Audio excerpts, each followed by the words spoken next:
Good morning, master friends and all guys, guests, and welcome. Another stream with I. On a fine Saturday. How's everyone doing? I must say, taking a break from streaming has been amazing. Great, by all means. I had plenty of fun, plenty of rest. All things considered, was a great choice for Ari. Just to disengage and take some time off. Another stream with Ari. Yippee! Yes. How's everyone doing? Hopefully doing great. Managed to survive without a mate for a few days. Went out of town last night. Hopefully, Master Red is back in town. And not out of town because Master has become homeless and now living on the street. Watch Nari on foot. Anyways, for today I was actually not planning on playing something maybe at the end of the stream, who knows? The main thing for today is just going over the Game Awards nominees. The different games which will be nominees for the Game of the Year award, which has been determined earlier in the week. Maybe on Monday, who knows? The show itself will start on December the 12th, 19 days from now. Yes, I always have to add that tragic story. Sorry.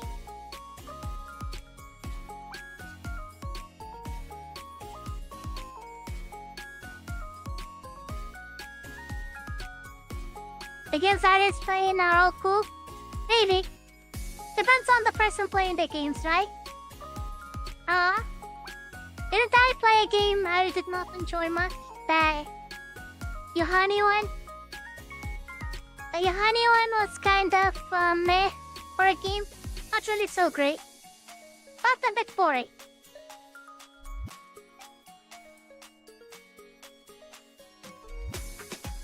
But anyways, let me go over the website for the Game of the Year and take a look at whatever it says.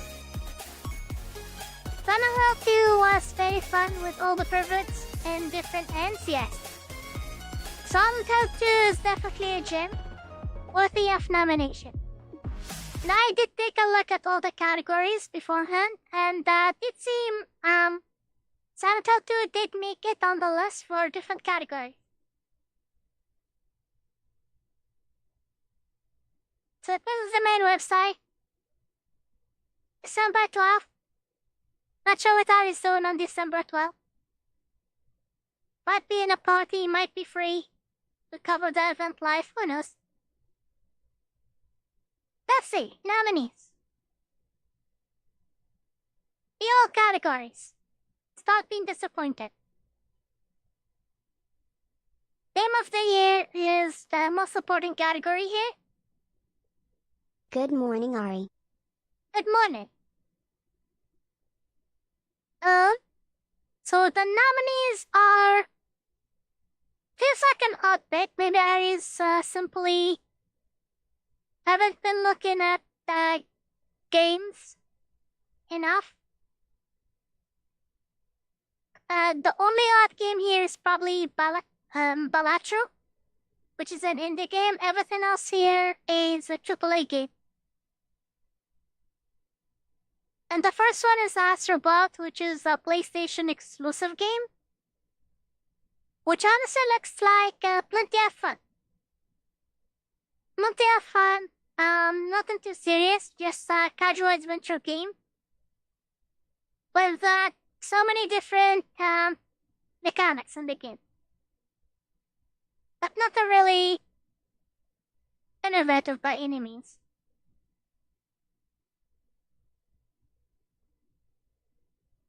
Astrobot or Black Myth?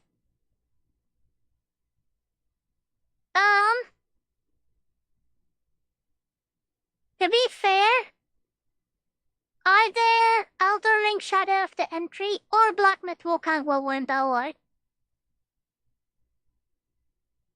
Even though something is odd about Elden Ring is the game is being considered for Game of the Year award based on a DLC rather than a full release. Even though the DLC, to be fair, is comparable to full games, the DLC was massive. Especially if someone is experiencing the DLC for the first time and not knowing where to go. From my experience, the DLC wasn't really perfect by any means. Mostly because I simply did not enjoy the open world experience from Soft went with or Elden Ring to begin with. The open world just felt like extra padding, and also felt like a frustrating experience when trying to find upgrade materials for weapons early in the game, before finally being able to purchase unlimited amount of upgrade materials. Can be nice, but at some point the open world just becomes frustrating. For Black Myth Wukong, I never actually finished the game, but from the parts I played, the game was really enjoyable. And also, again, I was so shocked about Balatro being here on the list, especially since I never heard about the game before looking at the nominees for Game of the Year. I had to actually watch a video to learn more about the game and how the game ended up here. Which makes sense, maybe. Just a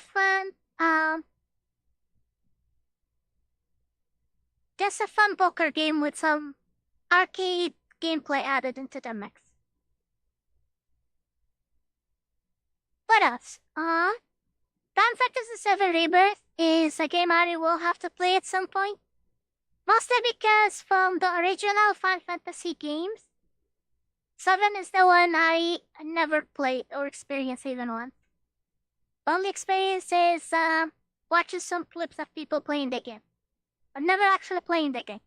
Even though I played 6, I played 8 even, but never touched 7. Or the modern ones. Didn't play 15 or 16. Metaphor is probably the game I should have picked to play on stream instead of Saga Frontier. But oh well. Heard lots of good things about the game, and the game also borrows heavily from Persona, is that mistaken?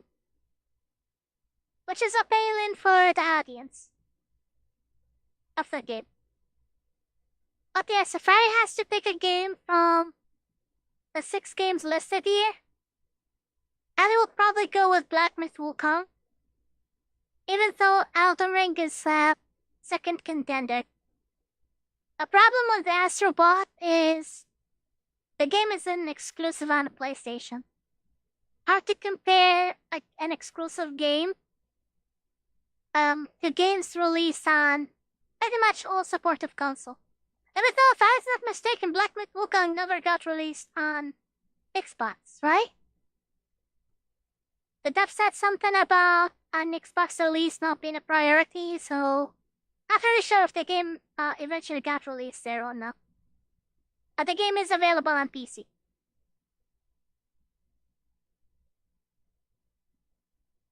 But yes, both games here are very strong contenders. The weird thing about Elden Ring is how many players still play the game today, even though the game got released almost 2 years ago by now. The game was released in 2022, somewhere around February 2022 or something. Anyways, what is the next category? Best Game Direction.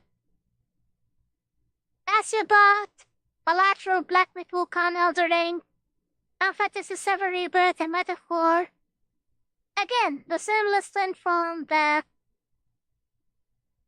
Game of the Year category. Exactly the same 6 games. which is weird to have different categories for the exact same game. And also, not really sure what is the meaning of the game direction exactly. Awarded for outstanding creative vision and innovation in game direction and design. As Ari mentioned, Astrobot, nothing really special about the game that Nintendo did not do in the past. Feels like Astrobot is plenty of different things, which had already been made before, repackaged in Astrobot. So nothing really innovative, even though the experience is really fun. Nothing really new there. Bilateral is poker with arcade elements. Maybe a good game direction to best execute an established game and add in extra elements to make the game even more fun for people who enjoy the original game. Nightmare Wukong,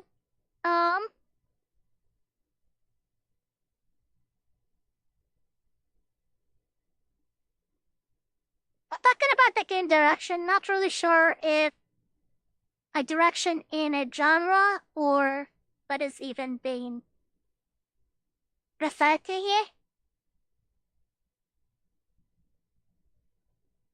Astrobot is not bad, but just meh. Astrobot feels like a game someone will play once and never again. That's all. Time music.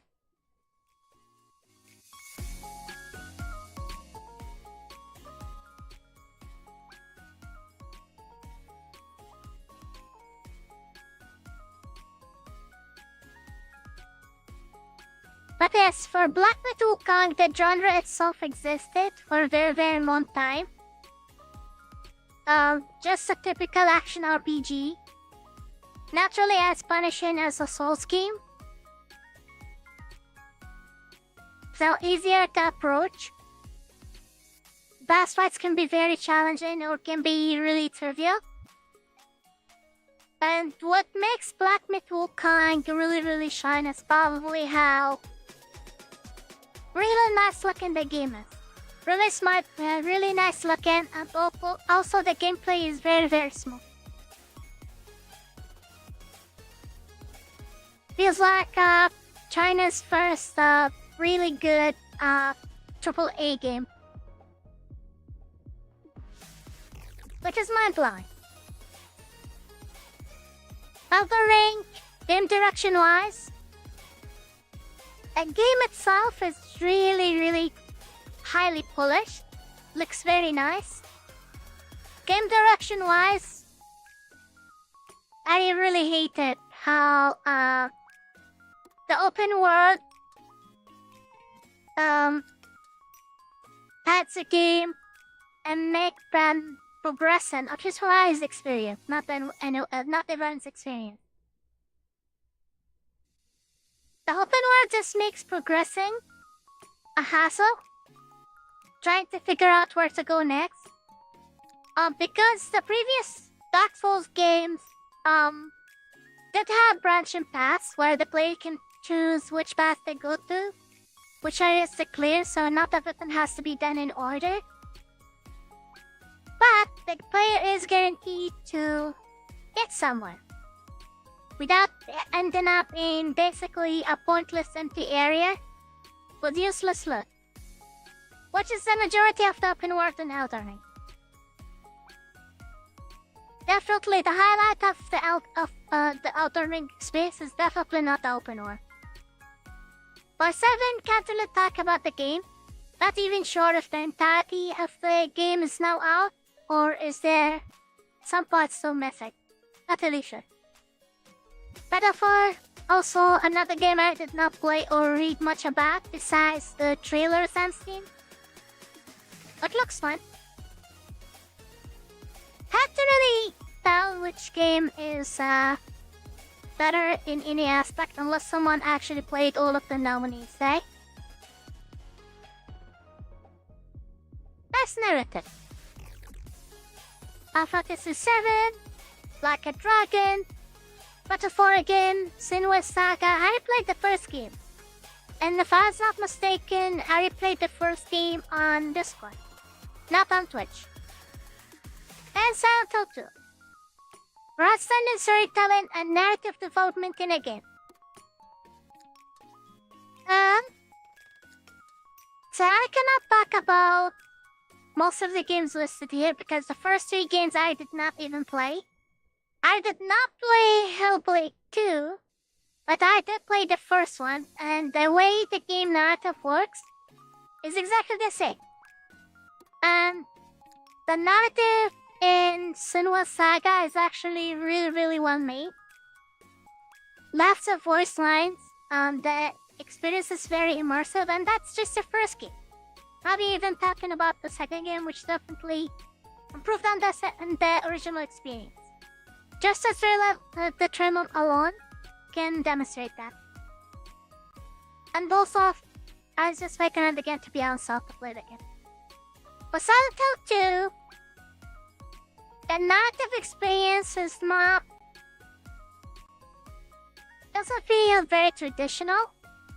Like for example, if someone takes a game like Dark Souls, for example, most of the game does not really have many dialogues displayed in the tiny details, but the narrative is whatever is described to the different equipments.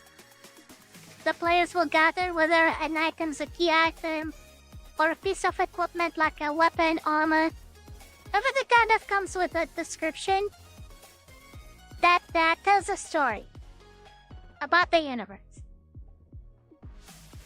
For Silent Hill 2, there are also plenty of notes talking about the different stories happening in Silent Hill 2. Not all are related to the main plot. Like for example, the different experiences of different patients in the hospital. What happened to the patients isn't really related to, what was the main protagonist's name? James? Not really directly related to James's experience. Kind of just building on the world itself. The game did not have many cutscenes either, just a few encounters with the different casts. And the interactions are pretty short as well. Lots of the actual lore behind the characters kind of encrypted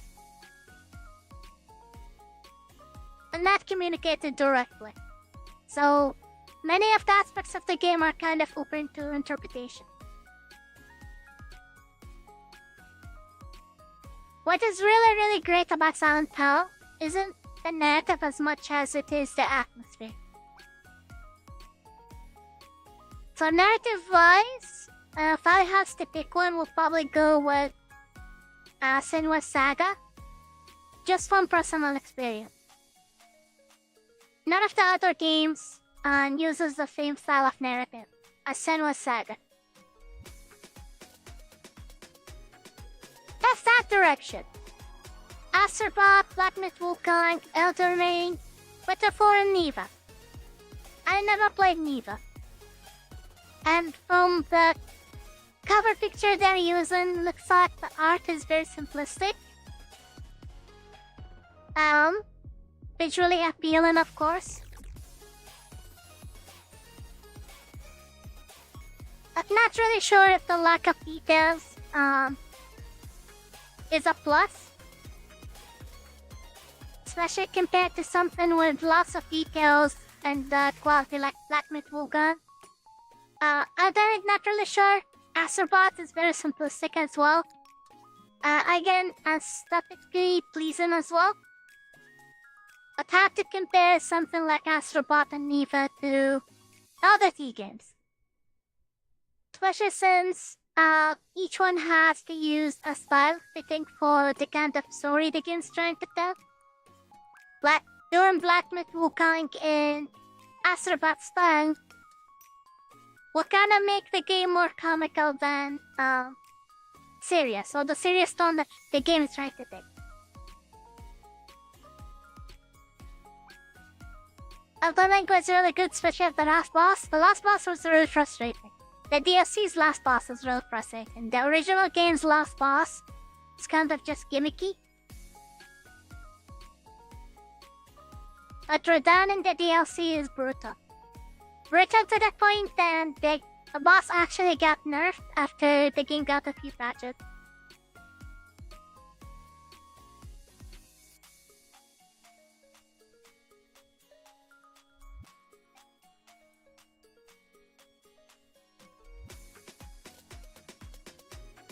But yes, for the nominees, feels like really depends on the kind of art someone enjoys other than anything else. Elden Ring is the quality of the graphics in Elden Rings are actually not so great, but everything is put together so well that the graphics looks nicer than the graphic actually is. But compared to Black Myth Wukong, Black Myth Wukong probably has more details. Not really sure about Metaphor.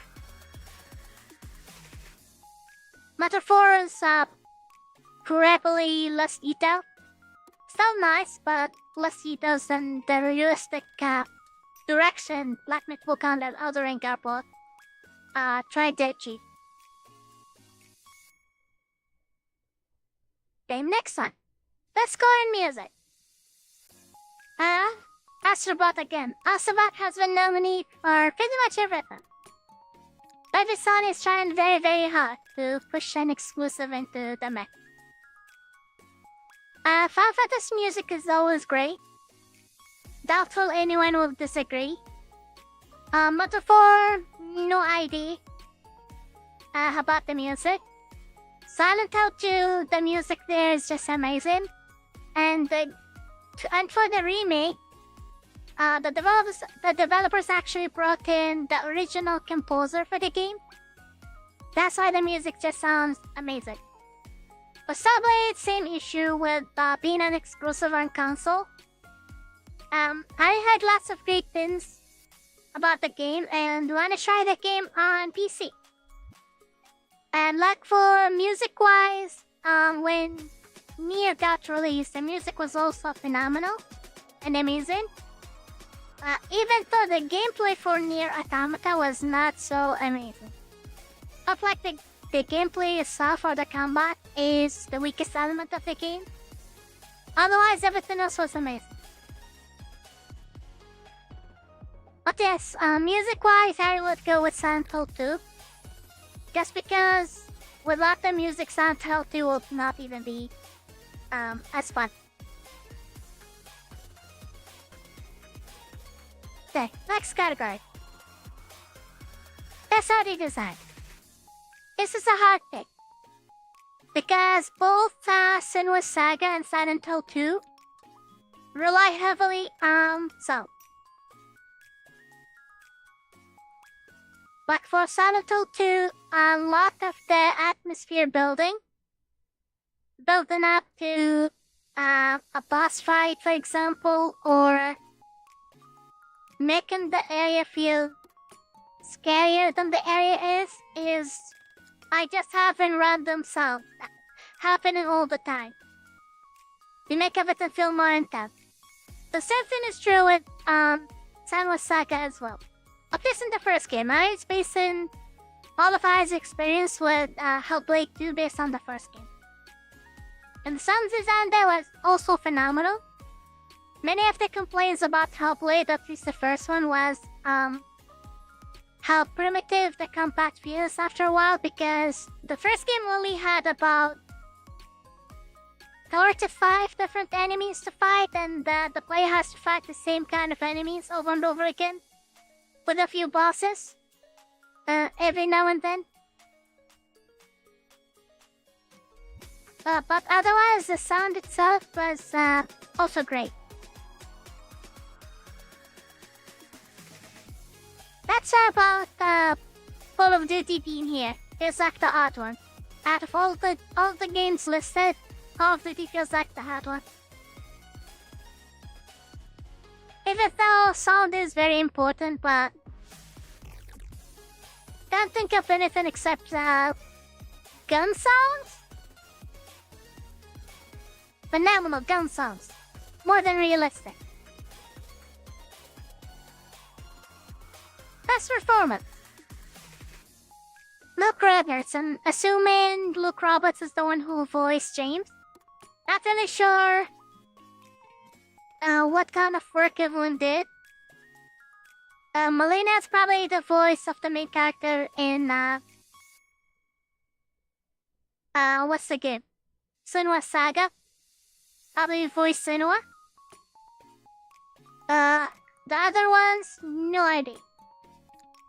No idea who, Brianna voiced for Final Fantasy VII. Or Hannah in Life is Strange. Or Star Wars Outlaw. No idea. Luke did a great job, and so did Melina. Both of them are very convincing, did the characters very well. Luke in particular had to pretty much sounds very similar to the original voice actor who voiced James in the original. And the eyes, ears at least, both sounds very, very close, to the point that Luke really captured the original voice actor. Innovation in accessibility. This will be something very important to people who use accessibility options. Basically, non-standard control, non-standard monitors, or even hearing aids. I can't really comment on the different nominees here, since this has nothing to do with gameplay, just being able to experience the game for people who can't experience the traditional games in the traditional means. His only handicap is not being able to use the keyboard and mouse efficiently like a controller. And so impact. For a thought-provoking game with a pro-social meaning or message. Those will be games tackling different issues. I know Sanwa, again, all I can comment on is the games I actually played. Sanwa is all about mental illness. People with very severe mental illness, actually. Since the majority of Sanwa's experience is based on kind of hallucination triggered by trauma. Indica, if I was not mistaken, is a story about nuns in Russia. Not sure about Closer the Distance, not sure about Neva. Life is Strange is tricky. Again, not really sure what Life is Strange was tackling.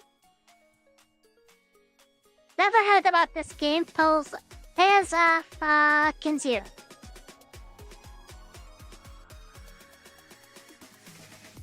So, then moving on. What is the next category? Best ongoing. Awarded to a game for outstanding development of ongoing campaign that evolves the player experience over time. Honestly, Helldivers still has no business being here. Same goes for probably Destiny 2 as another game who evolved the experience of the users way better than Destiny 2 ever did. Which is the game Ari was playing just before I came back. The First Descendant. The worst thing about the First Descendant is probably the name. The name feels very, very weird. They could have picked a better game. Sorry, not a better game. A better name for the game than the First Descendant. Something which rolls off the tongue much easier. But anyways, the First Descendants have constantly been evolving. The developers have really been listening to the player base and constantly adding quality of life improvements, new content, new everything, and making the overall experience so much better for the players. Destiny 2, on the other hand, actually say the same thing. Diablo 4, I never played the game. even though I was really intrigued, but I chose to play watered-down Diablo 4 games instead. Final Fantasy 14, definitely the developers there are doing their best to make the game more fun. And the game is very addicting. If I ever goes back to playing 14, I will be trapped playing 14 forever. And will not be playing any other game. The game can keep anyone busy for more than a year. Just doing different things, from grinding the end game, crafting, different activities that are not either crafting or combat. But there is the gold saucer, for example. There is gathering. So much to do in the game. Keep someone busy. Fortnite, I'm not really sure if Fortnite is still as popular as the game used to be. Doesn't feel like Fortnite is as popular as the game used to be. Even though obviously the game still has a large player base, so the game is not going anywhere overnight. However, still, it's just not going in a good direction at all. Lots of complaints about the direction of the game. And the game lost plenty of players. When the game tried to force signing up for a PlayStation Network account. And some other controversies afterward. Next category, best community support. Recognizing a game for outstanding community support, transparency, responsiveness, inclusive of social media activity, and game update and patches. Again, Helldivers 2, go away. Baldur's Gate 3, all I know about the game is how lots of people enjoyed the game. The game was a great experience for plenty of people. Community support-wise, not really sure. Final Fantasy 14 have always been very communicative with the players on what's coming up. And if there are issues, the director will usually at least comment on the issues in a live stream format, which is called the what's the thing called? Letter from the producer. Which is really fun to read. The producers definitely invested in the user's experience with the game, and they're constantly improving everything in the game as well. Fortnite, not really sure. Seems like Fortnite just adds whatever is the new trendy thing into the game. However, still feels like a game which doesn't really listen to the players much. The Helldivers 2 experience is the depth not compromising on their vision, and the listen to the players, kinda like, this is what developers want. Enjoy it or not, don't care. Nerfs. Did you see our Helldivers? No Man's Sky, on the other hand, just blew everyone away. From a game which got released as kinda what felt like a scam to many players, especially with the producer of the game overpromising and underdeveloping, and underdeveloping, yes, but underdelivering is what I was trying to say. Still coming back and actually releasing many updates for the game, such that the game is currently nothing like how the game was released. And it's actually worth playing, worth picking up and playing. When the game got released and there was no multiplayer, currently there is actually support for multiplayer. So the game is constantly evolving, and everyone is happy about how the developers handle the game, and actually addressed almost every single issue the game has at release. The game went from being really badly reviewed to overwhelmingly positive. At least I see. Everyone is happy with the game's direction and how the developers took all of the feedback, all of the criticism, and acted on that. The game industry definitely needs more studios like Hello Games and publishing games and actually making the game worth playing. Or experiencing again even. Best independent game. Let's see. Outstanding creative and technical achievements in a game made outside the traditional publisher system. Animal, well, I saw someone play the game but haven't experienced the game by itself. But Natural, this is nominated for Game of the Year, so there's a very, very high chance this is what's going to win here. Lorelei and the Laser Eyes. Never heard about the game. Neva, as I never played the game, has no idea what the game is even about. UFO 50, same story. Imagining Balatro is what's gonna win here. It's based on the nomination in the other categories. Because this is the only indie game to make it all the way to Game of the Year category. Must be really huge. Best debut indie game. Let's do the same. Animal Wild Balatro.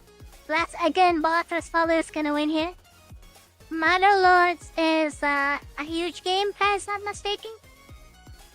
Aesthetic Guide, never heard about the game. But Black Square is a game that looks like a fun party game. And I want to check out the game. Distributing the game's probably gonna be Balatro though.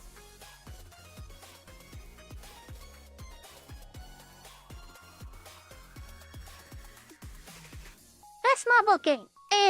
The Yuki category. By the best game playable on a mobile device. This would be whether Zenless Zero has more players than Wuthering Waves, or Wuthering Waves has the most players. Not really sure how either of the games are doing, player-wise. AFK Journey, heard about the game, never played the game. Pokemon is a strong contender just based on the brand. So this is a popularity contest, not like the other categories are less of a popularity contest, but this one in particular just screams popularity rather than quality. Best VR and AR, but the best game experience playable in virtual or augmented reality, irrespective of platform. The phone I actually played some VR games. Well, Ari is planning on using the VR. Ari is working for a year now. He'll play some VR games. But until then, Ari cannot really comment on any of the games listed here. Seems like VR is something which developers like to implement after the fact, like the case with Fallout 4, for example. Fallout 4 had a different release than the original game, which was meant for VR, if I'm not mistaken. Which is really weird to have a separate purchase of the same game just because the game was used with that VR. Next, best action game. For the best game in the action genre, focus primarily on combat. There is Black Myth Wukong game, Call of Duty Black Ops 6, Helldiver 2, Stellar Blade, and Warhammer 40,000 Space Knight. All are strong contenders. I included Helldivers 2 for once. I is not going to talk badly about the game. But here, probably Black Myth Wukong is what's going to win, even though Warhammer 40,000 was actually also really an intense game, even though the biggest issue with Warhammer 40,000 is probably how short the game felt.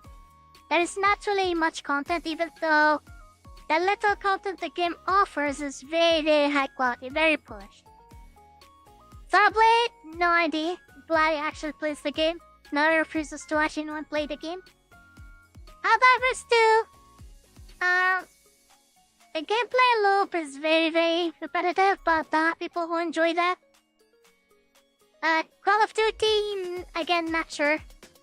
Not sure about Call of Duty or what changed from the ancient one. The ancient was so much higher play. Black Myth Wukong is definitely very solid here in the category. And expecting either Black Myth Wukong or Warhammer to win. Probably Black Myth Wukong just because of the sheer amount of players of the game. Definitely towers however many players played Warhammer. Last section, Adventure. Astrobot fits really well into the category, since that is exactly what Astrobot is aimed at. Just a fun adventure, not really get better at a specific mechanic, but there are different mechanics the player is supposed to experience. Prince of Persia: The Lost Crown isn't this game supposed to be a Metroidvania, and not really a great one at that either, just kind of a very, very basic game. If I'm not mistaken, the game didn't really do so great. Like, the game itself isn't bad, but also nothing really special. Kind of pushing the sales based on the brand, rather than the actual quality. Senator 2, definitely what I would vote for. But not so sure if Senator 2 is going for action. Didn't really feel like action-heavy game like Resident Evil would be. But definitely a really fun adventure. Unfortunately, once the adventure is experienced once or twice, the charm goes away. But otherwise, really solid here. Star Wars Outlaws never played the game. Heard lots of issues about the quality of the game or the QA of the game, but otherwise, I can't really comment on it. Never heard about the Echoes of Wisdom. That sound looks fun. Maybe it's a fun game. And Nintendo's titles are always strong contenders. Here,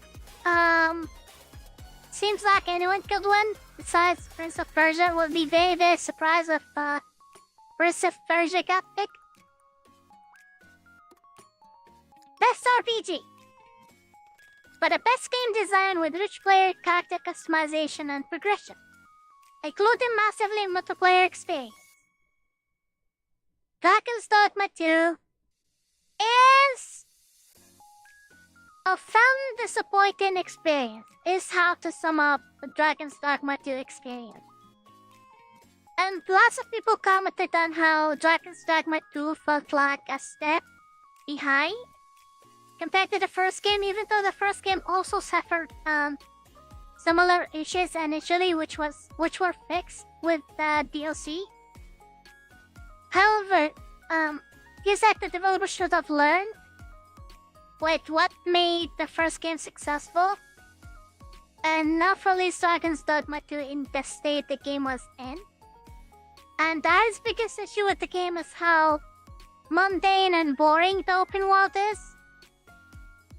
Because even though the game had different mini-bosses, like for example the Manticore, different ogres, the Medusa, many of those monsters can never even be experienced in the entire playthrough unless the player goes out of their way to see the bosses and challenges.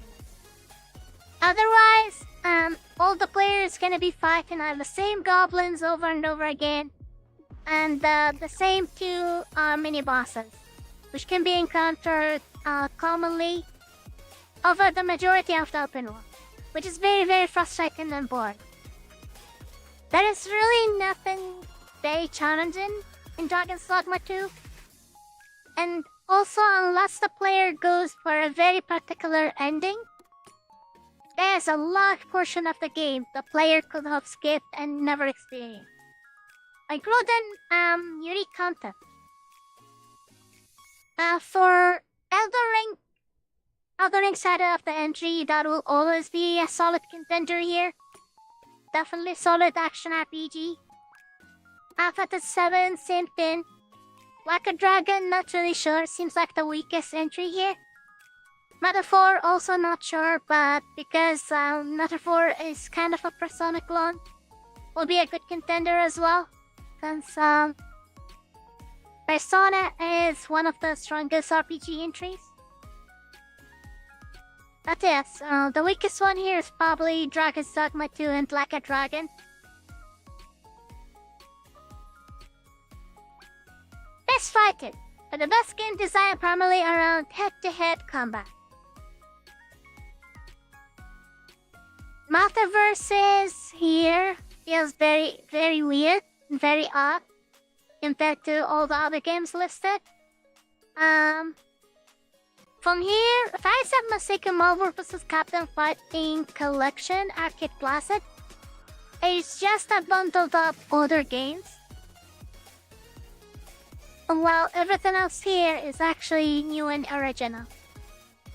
I is biased in this category, even though I is by no means really involved in the fighting games, but I has fond memories with Tekken, so I would go with Tekken 8, which is a very solid game to play.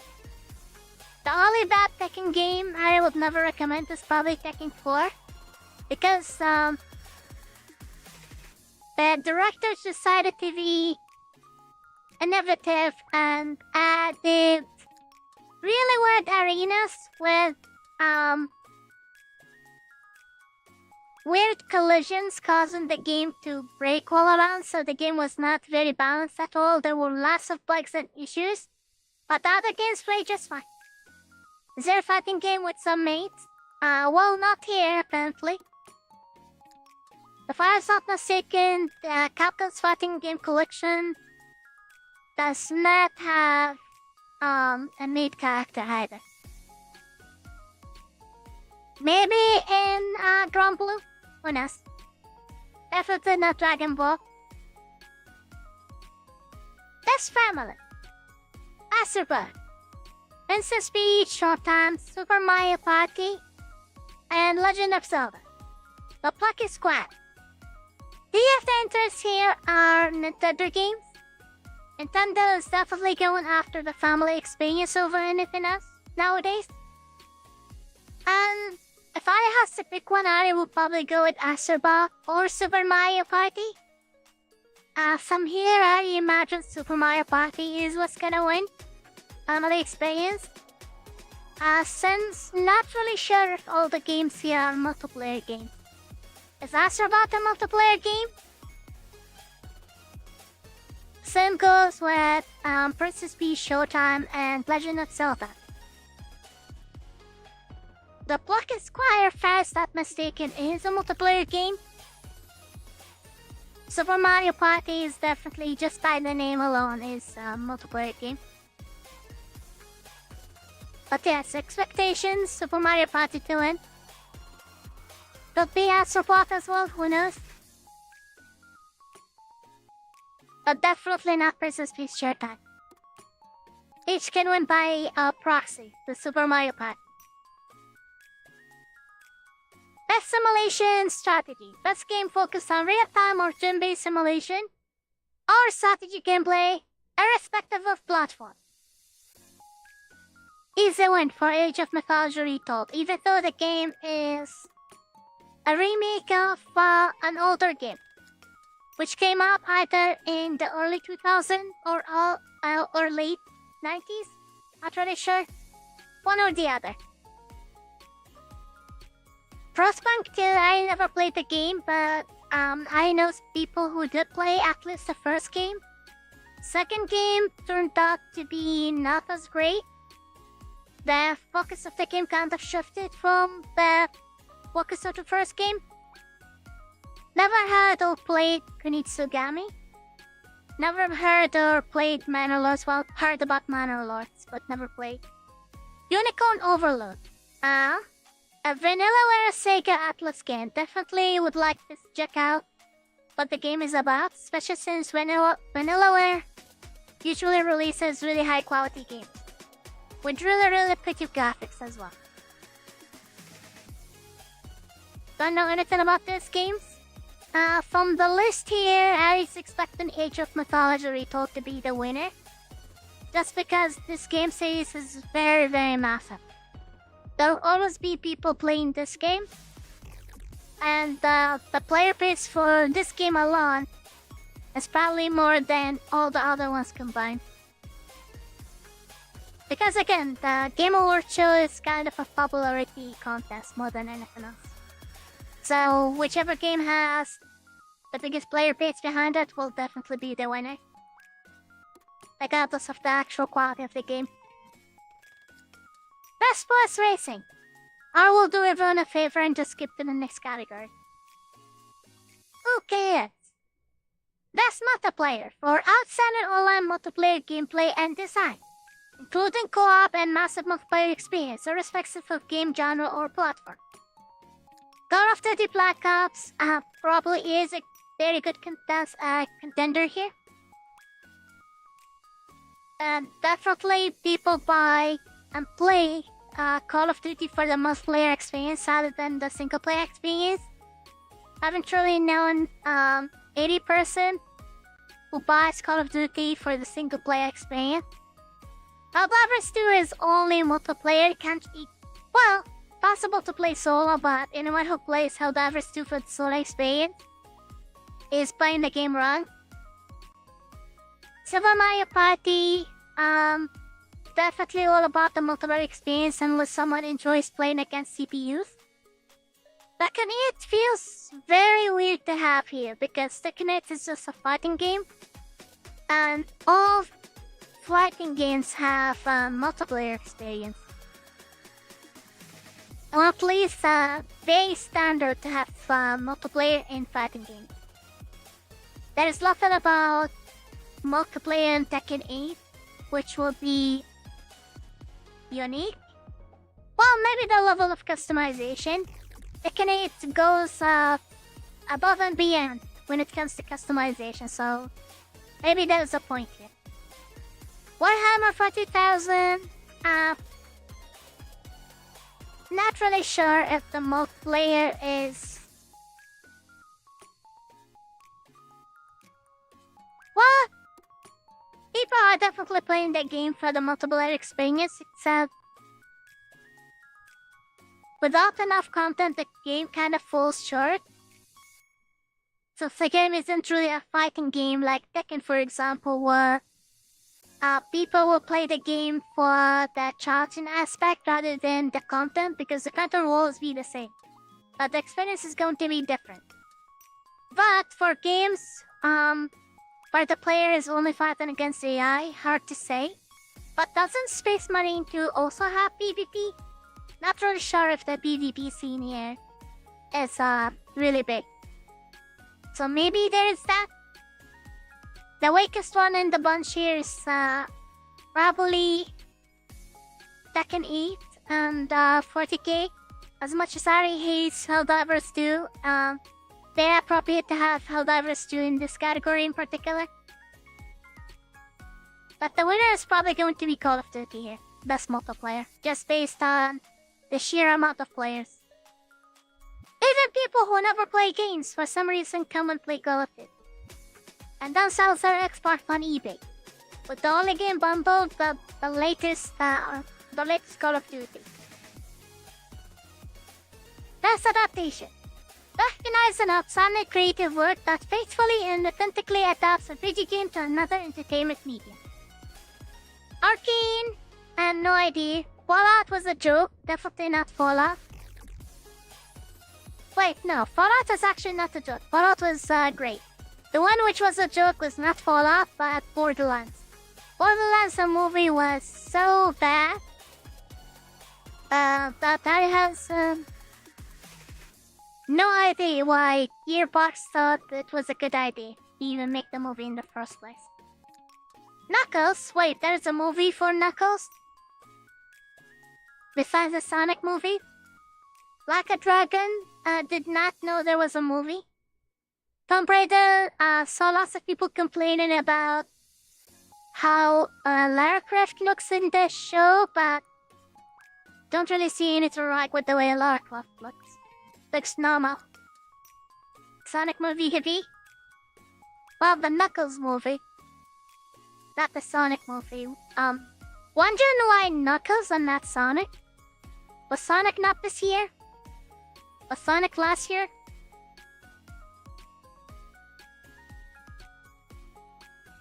But yes, if I has to pick one, even though I never seen any of the shows here, definitely want to watch Fallout, maybe even Tomb Raider.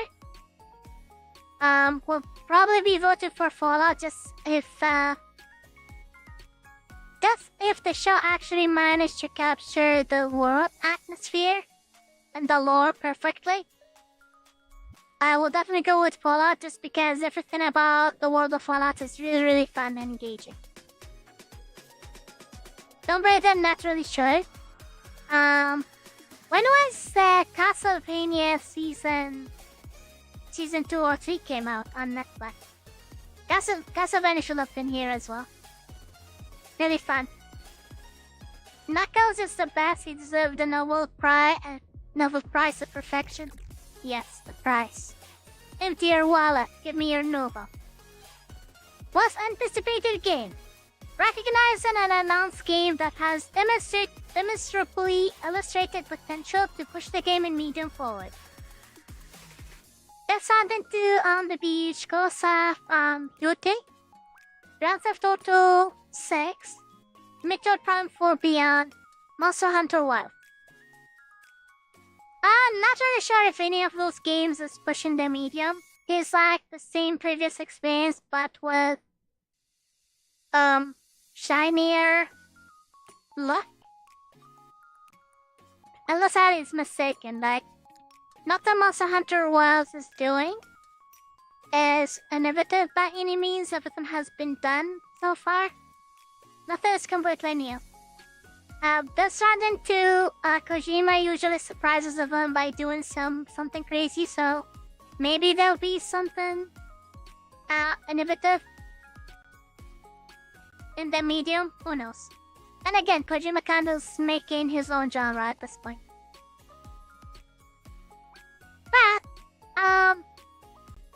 everyone can ignore Monster Hunter and Metroid because we all know the meme game who everyone is making jokes about who will win this category is GTA 6. Just because everyone makes the meme, something got released before GTA 6 was released. Even World War 3 is gonna happen before GTA 6 is released. So there is that. So the winner of this category is pretty happy.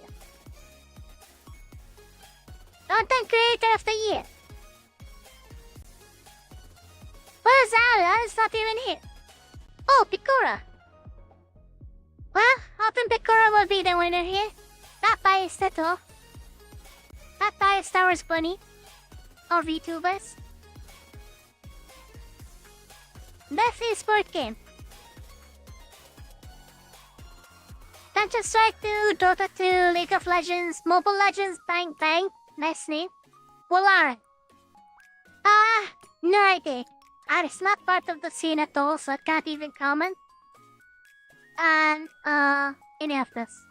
But the game that has delivered the best overall esports experience to players, inclusive of tournaments, community support, and content updates. Irrespective of the genre or platform. No idea.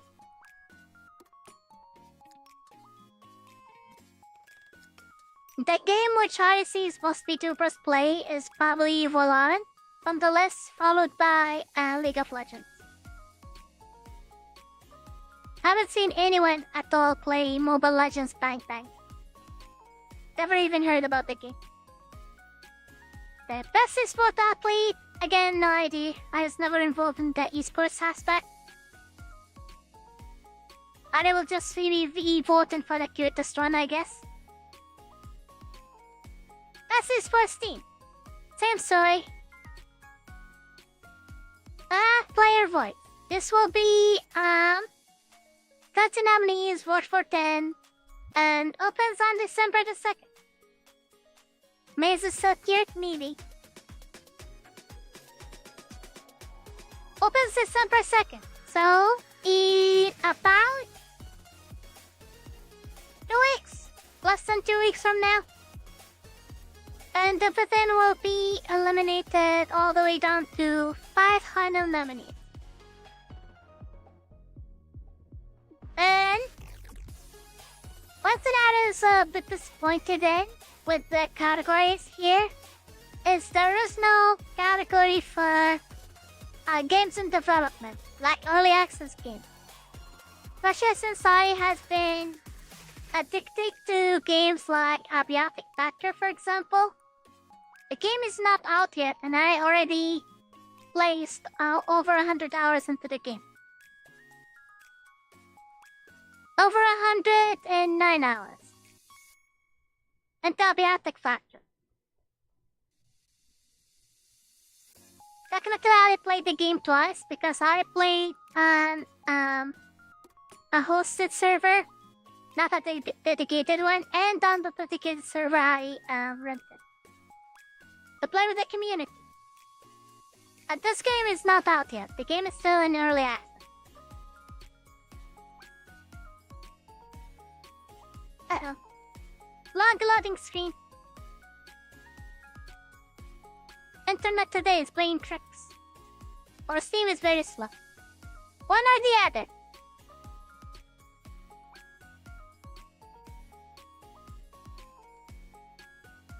Finally. We weren't prepared for this. No one was. And the game is gonna drop more content in a few weeks as well. There is no way out here. Unless you've got an helicopter, we're stuck on this damn mountain. We're trapped, aren't we? Locked in here with that thing. A portal opened in the neutrino detector. How are you at Swimming holding your suit. breath?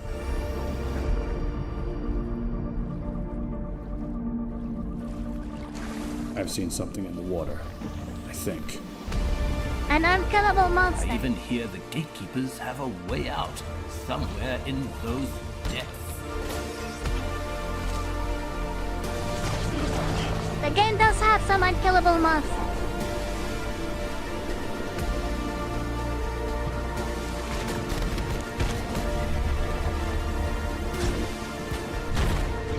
There are no safe options now. And also driving Just is in the game, even though I never messes around with Take your vehicles. pick. But yes, this is an early access game, which is very, very promising and also has plenty of positive reviews. Overwhelmingly positive.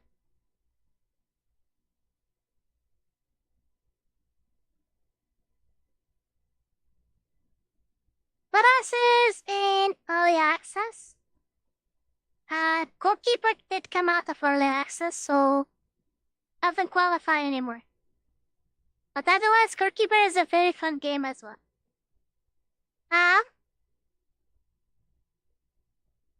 Early access game. What has been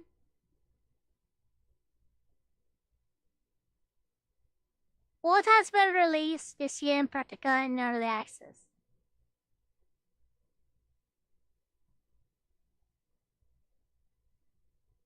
Of course, quality matters here a lot.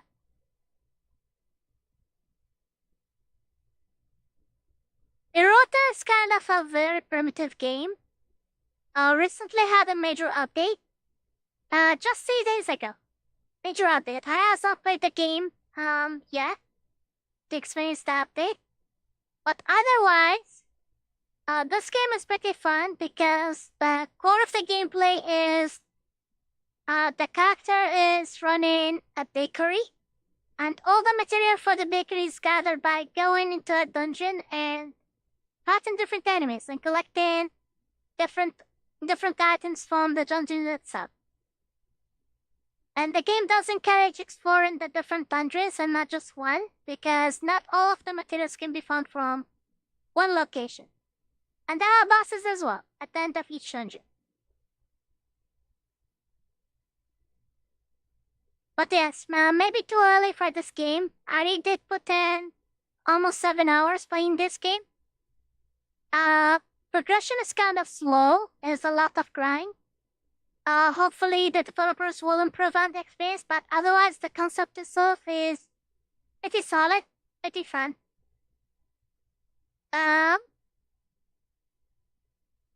Which other game?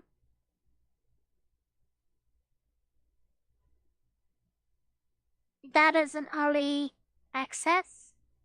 March. Ocean Shift, no. That's a Nightmares, no. Made of the Dead, no. Made game. This is not an early access, this is full release. I played this game on Discord. Very fun game. Has a bit of questionable scene stuff. But otherwise, the game itself is really fun. Very similar to Hollow Cure. But there's a Nate thing instead of Vtuber thing. I was looking for a game, but can't find the game anymore. And then Magnolia, yes. The only issue with the early access of this game is that the game doesn't really get updates. The early access feels more like a paid demo rather than anything else because, as you can see, the last update was in March. There was really no other significant updates since then. The next update is just gonna be the full game. So how early access is done by the developer of Enter Magnolia feels a little weird, to be honest. There are some people complaining that the developer might be running a scam, but the developer is not running a scam, just doing early access in a really weird way. Where only 20% of the game is available, which feels like a kind of an extended demo more than anything else. Otherwise, the developers will release the entire game sometime next year, and the experience is definitely gonna be great. From the portion I played in the early access, and also based on the actual release of Ender Lilies. This is the developer of Ender Lilies as well. Let's see. Store page. Yes, all reviews are overwhelmingly positive, and this is not even the full release.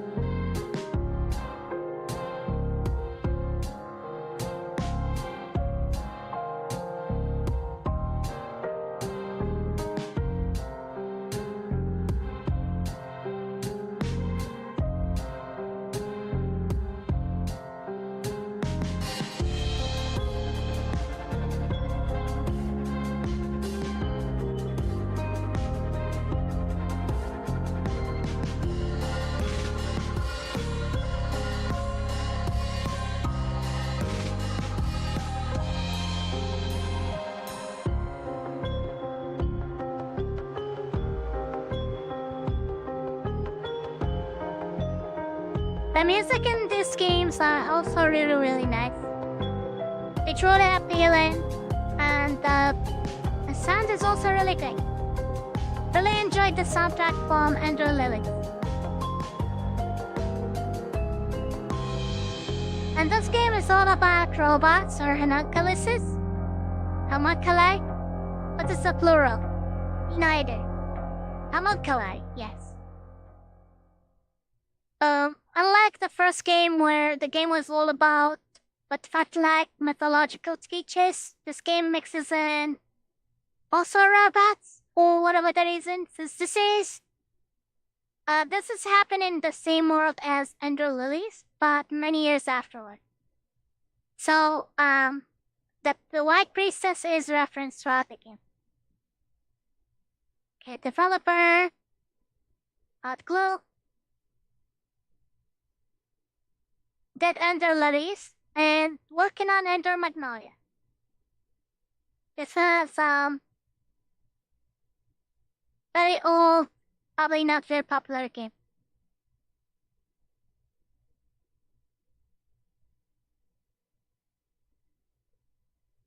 One of my favorite games, Ender Lilies.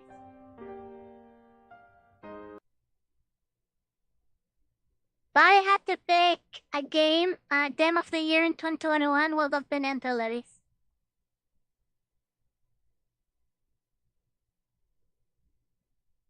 That just came out only on early access this year. There are plenty of early access games. This game is fully releases, not an early access, if I'm not mistaken. Right? Yeah, fully released. This is also one of the hidden gems of this year. Pro Country. Feels like playing an old, an old Resident Evil game. Really well put together horror game.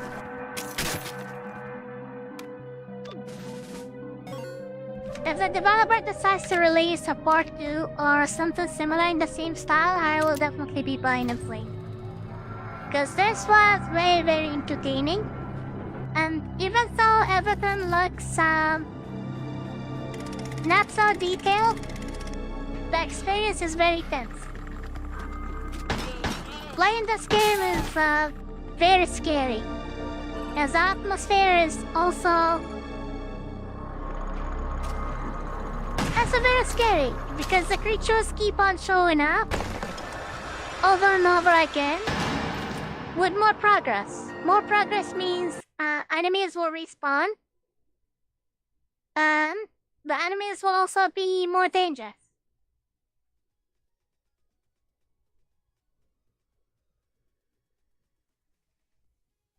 But this is an early access. There used to be plenty, but many of them did come out very quickly out of early access. I had a phase with this game called Metaghost. But after playing and farming after the end game, I kinda got bored of the game and just moved on to something else like the 100 Cats. I insist on playing. Every time there is a 100 Cats game, I just Discord and plays the game in under 5 minutes.